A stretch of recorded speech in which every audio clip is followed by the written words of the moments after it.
Arestado ang isang lasing matapos saksakin ang pinagtanungan niyang lalaki sa Barangay Payatas, Quezon City. Depensa ng suspect, self-defense ang nangyari nang hindi raw siya samahan para hanapin si alias Pangit na karelasyon umano ng kanyang kinakasama. May unang balita si James Agustin. Nagtamo ng sugat sa kanyang mukha ang 30 anyos sa lalaki matapos saksakin sa Barangay Payatas, Quezon City. Naaresto ng mga rumorondang pulis ang 36 anyos sa lalaking sospek. Lumabas sa imbestigasyon ng pulisya na hindi magkakilala ang dalawa. Pumunta lang daw sa lugar ang lasing na sospek dahil hinahanap niya ang isang alias Pangit na umano'y karelasyon ng kanyang kinakasamang babae.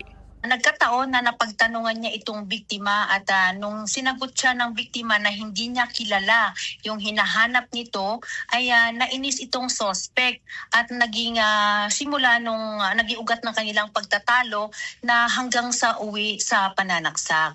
Nabawi mula sa sospek ang ginamit na kitchen knife. Sa ospital, positibong kinilala ng biktima ang sospek na sumaksak sa kanya. Ayon sa pulisya, nagkakaso na rin ang pananaksak ang sospek sa Marikina noong 2015. Base dito sa investigasyon, lumalabas na ito pong suspect ay may previous na record at ito po ay nakulong ng 10 taon sa kasong homicide. Aminado ang suspect na nasaksak niya ang biktima pero self-defense lang daw ang nangyari. Dumaan po ako ron, may tatanong lang po sana ako sa mga tao ron.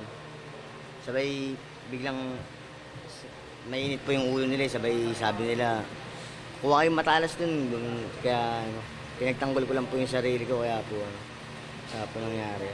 Nagpapasama ako sa kanya para tinatanong ko sa kanya kung saan nakatira si Pangit. May tatanong lang po sana ako kay Pangit. Nasampahan na ang suspect na reklamong frustrated homicide. Ito ang unang balita. James Agustin para sa GMA Integrated News. Igan, mauna ka sa mga balita, mag-subscribe na sa GMA Integrated News sa YouTube para sa iba't ibang ulat sa ating bansa.